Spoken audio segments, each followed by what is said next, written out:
कोल्हापूर रोडवरील फळ मार्केट समोर असलेल्या धनन निरंकारी सत्संग समोर देवदर्शनासाठी निघालेल्या कुटुंबियांच्या कारला मद्यपी चालकाने भरधाव वेगात कार चालवून पाठीमागून धडक दिली।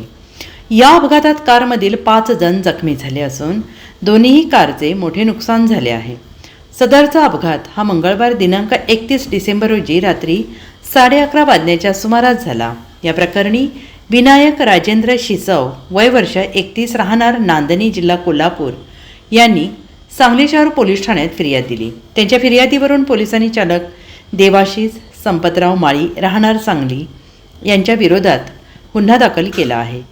वडील राजेंद्र शिसव, आई मुक्ताबाई शिसव, पत्नी अश्विनी विनायक शिसव, मुलगा हर्षद, भाचा श्रावणी अशी जखमींची नावे आहेत। आणि याबाबत अधिक माहिती अशी की कोल्हापूर जिल्ह्यातील नांदणी येथे राहणारे शिसव कुटुंबीय नववर्षाच्या निमित्ताने अक्कलकोट येथे त्यांची मारुती एस्टीम कार क्रमांक MH12DS 6769 मधून मंगळवारी रात्री निघाले होते। कोल्हापूर रोडवरील विष्णू अण्णा फळ मार्केट समोर असणाऱ्या सत्संग निरंकारी भवन समोर रात्री 11:30 वाजण्याच्या सुमारास त्यांची कार आली असता पाठीमागून संशयित चालक देवाशीष माळी हा त्याच्या ताब्यातील स्विफ्ट कार क्रमांक MH10AN 8087 भरधाव वेगात घेऊन आला। समोर असलेल्या शिसव कुटुंबियांच्या कारला पाठीमागून जोराची धडक दिली। या अपघातात शिसव कुटुंबातील 5 जण गंभीर जखमी झाले।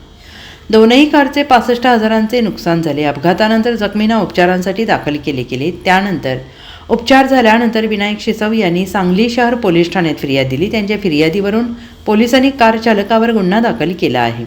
Bureau report SBN Marathi, Kolhapur.